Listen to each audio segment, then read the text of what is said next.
Hey, what's up guys? It's ElasticSpyder here, and in today's video we have a ranked replay. Now, if you were kind of wondering when we're going to post some ranked gameplay, well, now's the time. I know it's only like a day left in the season, but I thought, well, might as well put a video up sometime. And this video, I'm not going to be talking about the Chapayev all that much. I'm going to be talking more about ranked in general. So if you're looking to come here for some good Chapayev gameplay, you're certainly going to get that. But if you're looking for a more in-depth replay, you're going to have to look at some of our other Chapayev videos. At least for like random battles and that sort of stuff. So now, as you might be thinking, this might be a little late. You know, one day left. What are you doing, Spider? Like, seriously, come on, hurry up. Like, I want to know what ship I want to use. And honestly, my thoughts are, well, first of all, the reason I'm doing this video so late is I usually play ranked the last 2 weeks. I don't bother playing the first 2 weeks. Reason being, a lot of the very, very good players will be playing, you know, your super unicoms. They'll be playing a lot, trying to get rank done with as fast as possible. And my logic is actually, don't worry about those guys. Let those guys get to rank 5 first. You know, that's fine. And then when the quote-unquote potatoes come around for ranked, it's time for me to shine. And I believe that I can carry the team a little bit harder than most. And by all means, I'm not the greatest player in the world. I am certainly no sneaky snake. But I am a good player who knows how to play the game and knows how to play the Chappie. The Chappie is one of those cruisers that is very effective at dealing with destroyers, dealing with battleships, and even some lighter cruisers like the Kutuzov and the Mogami, for example, that when they get inside 10 kilometers, you can just rail them with your stellinium shells. So here, I'm going to be pushing up into the middle to try and get an early radar on one of their destroyers, who hopefully is not paying attention. So, in terms of what ship to use, honestly, it's a toss-up. It's tier 8. Tier 8, there's probably 50 plus ships, and here we go, get the Ognavoy spotted. We get a solid amount of ships that you can play at any given moment. My personal favorite is just the Chapayev. I like the Chapayev a lot, although recently I'm at rank 2 right now. I've been switching to a Magi here and there, just to keep myself, you know, attentive and aware of my surroundings, because sometimes in the Chappie you can get a little bit ultra focused on a certain target or a certain battleship, and you end up taking a citadel or two. So, you know, switching up ships is something that I could see being a recommendation, just for the fact that, you know, you got to keep yourself on your toes. If you are a good shot, though, I think battleships are a good choice. There's really not that many weak battleships at tier 8. The only one I would consider would be the Monarch, and also, I guess, somewhat the Bismarck, but the rest are pretty good. Tirpitz, yeah, good pushing power. Amagi, a good sniper. And then North Carolina, very good. North Carolina and Alabama, pretty good holding ships that can you can have your team rotate around you. Again, same thing with destroyers. I've seen a lot of Benson, not so much. I would have thought a lot of Kid, not that much Kid. I've only seen probably 1 in 4 games with a Kid in them. So, and I know that ship's a little bit harder to kill, because it does have that heal. But a lot of times those players, they end up getting overconfident in their ability to tank damage. So that's why the Kid isn't, I guess, as popular, or I haven't seen as much anyway. But you know, Akizuki's a good choice. I've seen a good amount of those. I've also, like I said, Benson. Kagera I've seen here and there. It's been spotty, but certainly the Benson is still the top dog in terms of tier 8. And then, well, let's see what else. We've got cruisers. Chapayev, I think, is a very good pick. I would pick it over the Kutuzov for sure. But I've seen not too many, and there you go. Gotta love the Chapayev in those respects. Haven't seen a lot of Kuzovs. It's probably not the best ship to bring. I mean, it's still a 6-inch cruiser, rather, that can do some damage, but I think the radar is a greater utility than the smoke is, especially with the smoke nerfs that took place ages ago, it seems, at this point. Tago, I've seen a few of those here and there. We could see at least one in my game on the enemy team. Hipper wouldn't recommend. But again, at this point, it's kind of late. If you're gonna try and get to whatever your goal is, then you should definitely just pick whatever ship you feel most comfortable in. And at this range, look, I'm looking at the Z-23. I'm like, come on, dude, just load AP. Come on, load AP. This guy could have been dead a long time ago. It doesn't matter if you've got the 5-inch guns or the 6-inch guns or the 120 millimeter guns. I think they are on the Germans. Doesn't matter which one. At that range, you could Citadel Chapayev any day of the week. But I'm gonna try to alliterate that to him there. But that's basically what I've seen. A lot of Chapayevs. Seen quite a few New Orleans as well, and that's about it. And that's kind of the moral of the story. Just pick whatever ship you feel most confident in, because ultimately, I know it's a bit weird, but I would rather have someone playing, and I would certainly rather be playing in a ship that I'm maybe not statistically better in, rather than and have me, feeling not confident about that ship. Oh boy, team kill. Yeah, I've seen that quite a bit too, unfortunately. It's not the first time in ranked. Either way, I'd rather be in a ship that I feel better in. I know that sounds weird, but it goes along with the saying, you look good, you feel good, So I know it's a bit of the analogy isn't quite directly applicable to warships, but that's just how I think this game kind of plays out. Because if you think about it, if you feel good in a ship, you feel confident in your armor, you feel good about your guns, you feel good about your aim, you may not do better necessarily, but that one crucial shot that you maybe would have missed had you picked a different ship that is, I guess, statistically better. For example, if you picked a Kutuzov, you picked a Kutuzov, that destroyer is so close, he just went undetected, and you need that little bit more of spotting. He's at 11.3 kilometers. You need that tiny split second of detection.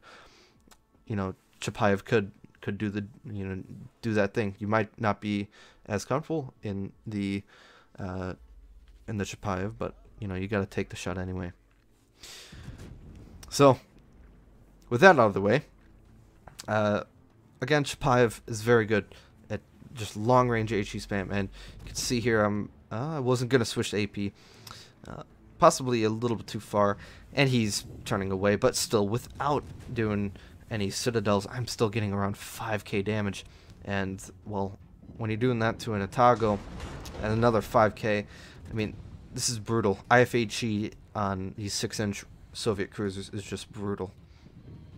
Finally get a fire there. So at this point, team is losing, nearly tied on points.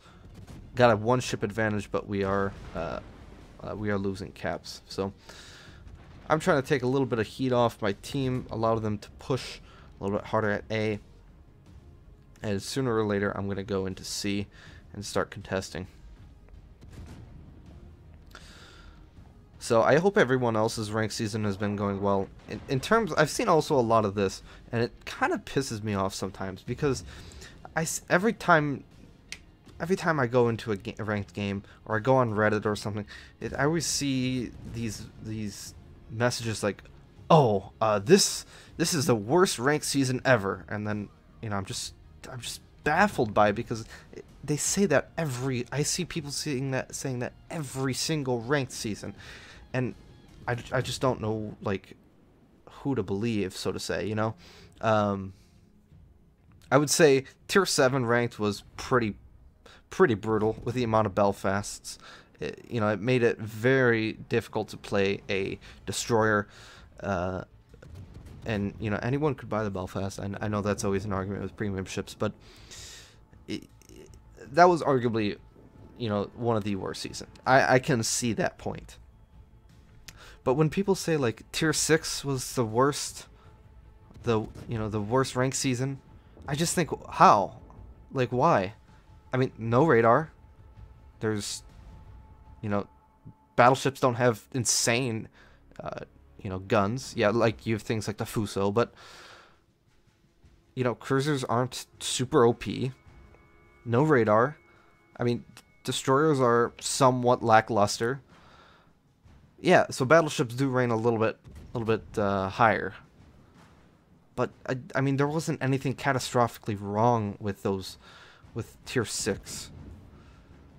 Again, it wasn't certainly wasn't my favorite ranked season, but it was a good season. You know, I think most people were happy with the outcome and how they played, and how the play was in general. I mean, it certainly wasn't very static like T10 can be sometimes. So I mean, that's just beyond me. But and then again, this ranked season 2, tier 8. Oh, this season's so cancer. Why is it cancer? You know, what? I don't understand. Why is it cancer? Explain. Oh, Chapaya. There's 2 Chapayas per team. Well, yeah. I mean, it's a strong. Chapaya's a strong ship. Of course, people are gonna take it. I mean, would you rather have people take, you know, even more OP ships like the Kutuzov, for example? You know, you are gonna have radar. You know, it's not gonna go away. You know, once it was implemented in the game, like, Jesus, probably a year and a half ago, 2 years ago, you know, it's gonna stay in the game. Like, I don't get that argument. And the easiest thing to counter radar is to have your battleships focus the radar cruiser, or to use your own radar. So it's just beyond me that's a convincing argument to some people, that just because of the Chapayev, it's the worst ranked season ever. Like, the tier 8 has the most versatility. Arguably, that's the best ranked season, is tier 8. You've got the most versatility between 6-inch cruisers. You've got the most versatility between destroyers. You've got destroyers like the Z23 that is somewhat competitive. Maybe not as competitive as the Lo Yang, but still, Lo Yang, there are situations where you can struggle in a Lo Yang. And yes, it does have hydro, and it's like 4.6 kilometers or 5.2, whatever it is. You know, there's still ways to counter it. If you're a lone destroyer going up against a Lo Yang, you should see that as soon as before you even enter the battle, that you know there's a Lo Yang on the other team, and you know you're going to have to be careful when you're contesting caps. I mean, that's just something you're going to have to deal with, but some people just don't understand that. So, in my opinion, I think tier 8 is the best tier 4 ranked. I know Clan Wars was at tier 10, but I just don't, without any limitations, and seeing that there isn't any limitations for Clan Wars, except having 1 battleship max and no CV, I couldn't see ranked having a limitation, because everyone's dropping randomly. There's no, all right, we're gonna use this comp, you know, as a team. So I just don't understand how they could do that. So I think tier 8's perfectly fine.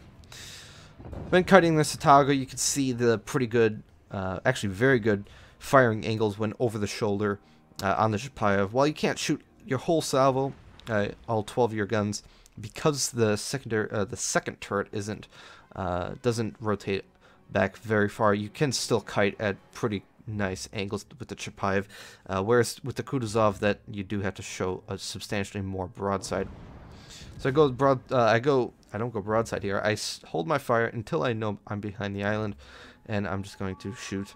And for those of you that are wondering, oh, how do you... I've been spotted, like, this guy should not be hitting me. You saw where I hit the shell. Oh, he's there. I'm going to aim a little bit more to the left. And again, so those people need to reconsider their lives sometimes.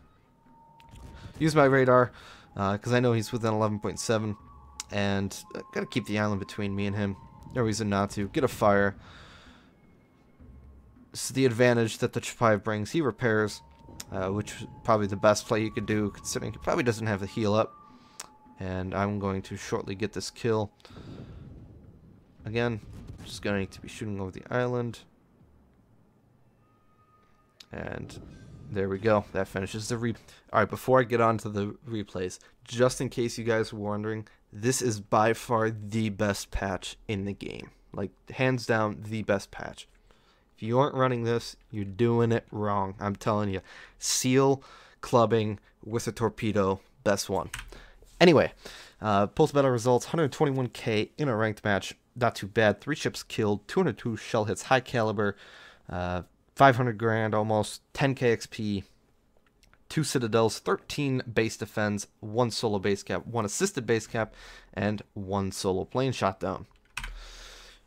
Looking at the team score, 26-25, pardon me, is the base XP that I received. Somehow, the Amagi that team killed did more than the other half of my team. Either way, good game overall. The enemy team looked a little bit confused what to do with us pushing A. That's not a typical strategy on this map, but so they were looking a bit confused, and I was able to help my team take advantage of that. Detailed report wise, 66k from the high explosive, 18k from the armor piercing shells, nearly half a witherer, give or take, and about just shy of 1 million potential damage fired my way. So not too bad overall. Most of my damage was to the battleships and the Takao. I mean, you just saw that poor guy. I mean, he had no chance. Anytime he turned slightly broadside, I just railed him. Credits and XP wise, walked away with 300 grand, and like I said in the beginning, 10k XP, and a lot of that also converted directly into Commander XP, so I got 12k there as well. I hope you guys enjoyed this video. I know it wasn't a we weren't focused so much on the 5 gameplay. I just kind of want to get my thoughts out there, and let me know what you guys thought about this rank season. Hopefully don't say it's awful. At least if you do, give some good reasons. Not just Chapayev.